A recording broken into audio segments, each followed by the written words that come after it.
자, 그래서 이번에는 절대왕정 시기에 대해서 알아보도록 하겠습니다.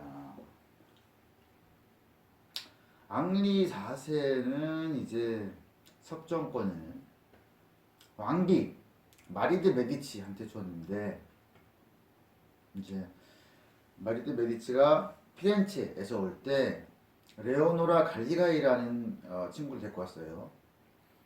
근데 그 남편 콘치노 콘치니가 권력을 지나치게 휘둘렀고, 루이 13세는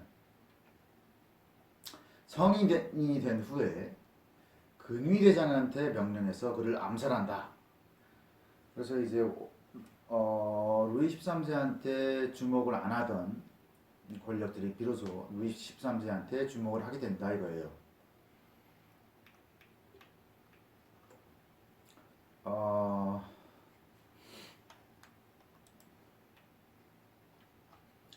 처음에는 리슐리우의 추기경을 루이 13세가 경계한다. 그러다가 재상의 자질이 있음을 알아내고 난 뒤로부터는 국사를 맡긴다. 그리고 이제 앙리 4세가 낭트 칙령으로 신교도한테 어떤 자유하고 여러 가지를 보장해 줬잖아요. 근데 그 신교도의 군대가 국가의 위협이 된다. 그래서 라로셸에 그 군대가 있었는데 그 위협을 제거할 필요가 있었다.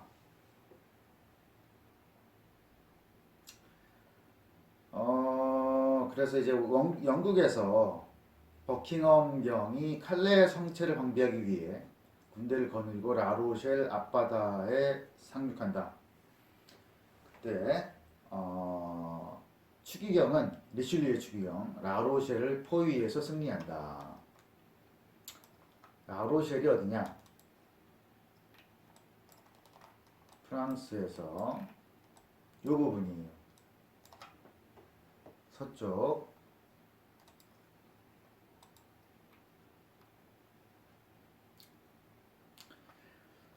자, 이제 오스트리아가 좀 세졌어. 그래서 그 합스부르크 가문이 독일을 제압하면 독일, 보헤미아, 네덜란드, 스페인, 이탈리아를 지배할 가능성이 있었다. 그러면 이제 프랑스의 위협이 되는 거죠. 보헤미아는 지금의 체코 지방을 의미해요. 그래서 오스트리아 황제가, 지금은 오스트리아가 이게 작지만 옛날에는 체코, 독일, 이탈리아, 스페인 여기를 다 다스렸단 말이에요. 그래서 이게 너무 큰 위협이 됐다. 그래서 리슐리에는 뭐예요? 추기경이기 때문에 가톨릭교다. 근데 독일 신교파 제후와 동맹을 한다. 그러니까 종교에 따르지 않고 그 정세, 국제적인 정세에 따르는 그런 정책을 썼다 이거죠. 그래서 독일 신교파 제후를 도와주기 위해서 덴마크와 스웨덴을 선동해서 전쟁에 참전하게 만든다. 그리고 리슐리우한테 지원금을 받은 스웨덴의 루터파 국왕이 사망했고, 그때 스웨덴군이 무너지는데 알프리트 폰 발렌슈타인 장군의 모반으로 황제군이 해체될 뻔한다. 황제군이라는 것은 오스트리아 황제군이에요. 근데 발렌슈타인이 암살되고 나서 신교파 제후는 뇌르틀링겐에서 전멸한다. 그래서 다시 오스트리아가 이기는 거죠. 뇌르틀링겐.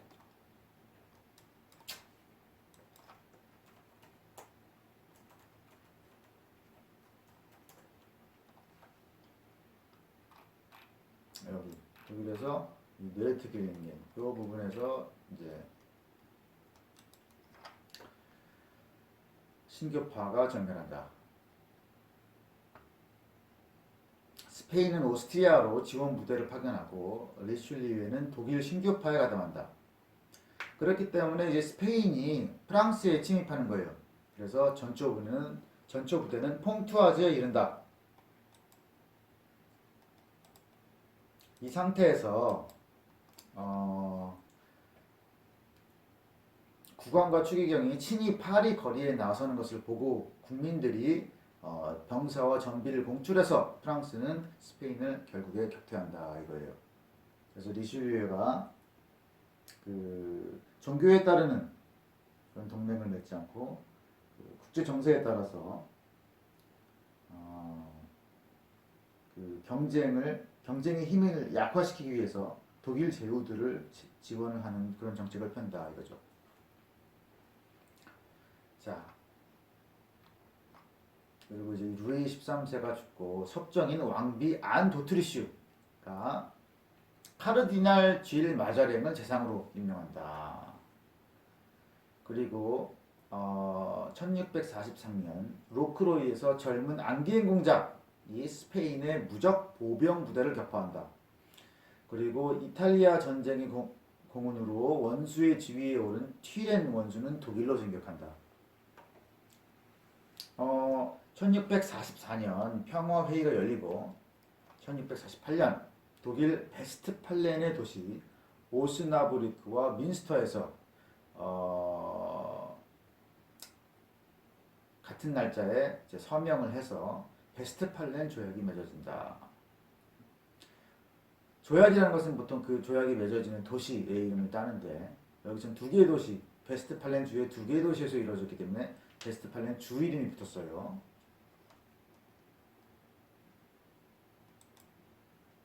그래서 그 내용은 이제 신성 로마의 힘이 약해지고, 신성 로마는 뭐예요? 독일이죠. 독일은 자주적인 군비와 외교 정책을 가진 350개의 독립 연방 국가로 분할된다. 그러니까 베스트팔렌 조약이라는 것은 독일의 제후들의 자주적인 그런 세력을 보장함으로써 독일의 힘이 약해지는 그런 조약이에요. 그래서 어떻게 돼요? 결과적으로 프랑스가 강해지죠. 그러니까 루이 14세가 집권하기 전에 이런 일들이 벌어져서 국제 정세적으로 프랑스가 강해진다. 그래서 프랑스는 알자스 지방을 완전히 영유한다. 알자스 지방 저번에 말씀드렸죠. 스위스와 독일의 요 면한 지방. 그래서 오스트리아 황제는 오스트리아, 보헤미아, 헝가리에서만 실권이 있었고 스위스와 네덜란드는 사실상 독립한 상태였다. 자, 근데 1648년 파리에 반란의 분위기가 감돌고 있었다. 근데 이 반란의 분위기는 꼭 파리뿐만 아니라 나폴리라든지 영국 이런 데서도 반란의 분위기가 형성되고 있었다. 반란은 파리 고등법원, 대영주, 파리 시민이 합세해서 일으켰다. 그래서 이 추기경 마자랭을 임명한 사람이 누구예요? 안 도트리슈 왕비죠. 네? 그래서 둘이 어떤 추문이 있었어요. 그래서 이게 뭐 이탈리아 네? 그 재상하고 오스트리아 왕비가 프랑스를 농락한다. 뭐 이런 추문이 돌아가지고 프롱드의 난, 프롱드라는 것은 투석기를 말하는데 이게 실제로 투석기를 사용한 건 아니고 사람들이 돌을 던졌어요. 그래서 프롱드의 난이라고 불린다. 그래서 법관 피에르 드 브루셀이 체포돼서 이 마자랭 반대파의 선동을 받은 파리 시민이 봉기한다. 그 선동가 주교 폴드 공디가 군중을 거느리고 루아얄 왕궁으로 뛰어든다.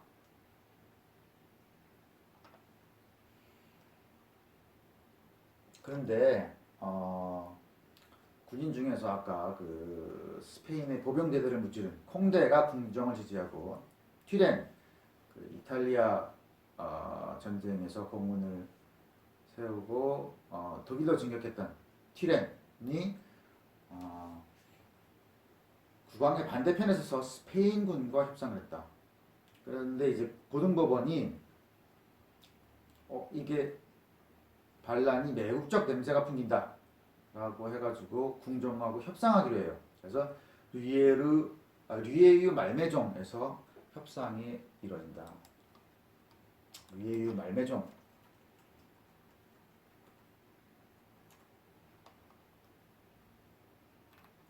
파리 옆쪽에 요 지방 류예유 말매종.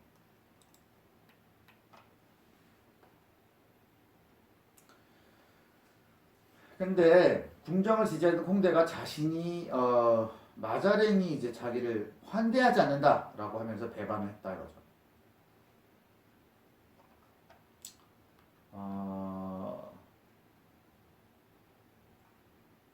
그래서 이제 공디 아까 그 선동가 주기호는 이제 롱그빌 공작 부인, 슈브레즈 공작 부인 요 사람들이 마자랭을 실각시키기 위해서 홍대하고 대귀족들을 체포하자라고 선동했다는 거죠. 그죠? 근데 여기 보면 로크로이와 랭스에서의 개선장군 콩대 이 사람을 체포한다는 것은 민중이 이해할 만한 일이 아니었다. 그래서 그런 일을 벌이게 되면은 반란이 일어날 것이었는데 처녀 여장부 몽팡시에가 콩대와 합류하여 파리로 진격한다. 근데 이제 민중은 프랑드군에 스페인군이 참여했음을 알고 오히려 그들을 선동한 사람들한테 총부리를 돌린다. 그래서 루이 13세는 다시 파리에 입성하게 된다 이거예요. 자, 그래서 그 프랑드에 나는 두 가지가 있는데 1차 프랑드에 나는 고등법원 그 브루셀 법관이 끌려 나갔을 때 민중이 봉기하는 것. 그 다음에 이건 어떻게 됐어요? 위에 말매 중에서 합의가 이루어졌죠. 그 다음에 2차가 있는데 이게 그 군대 홍대가 쳐들어오는 이 두 번째 프랑드의 난이 있는 거예요. 이렇게 두 가지가.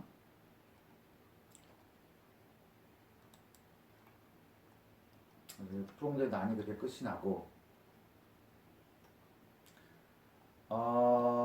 스페인이 베스트팔렌 조약으로 약해졌는데 여전히 프랑스에 부당하게 개입했다. 그래서 좀 뭔가 척결할 필요가 있었던 거죠. 그래서 마자랭은 카탈루냐, 포르투갈, 나폴리에서 반란군을 조직했어요. 그래서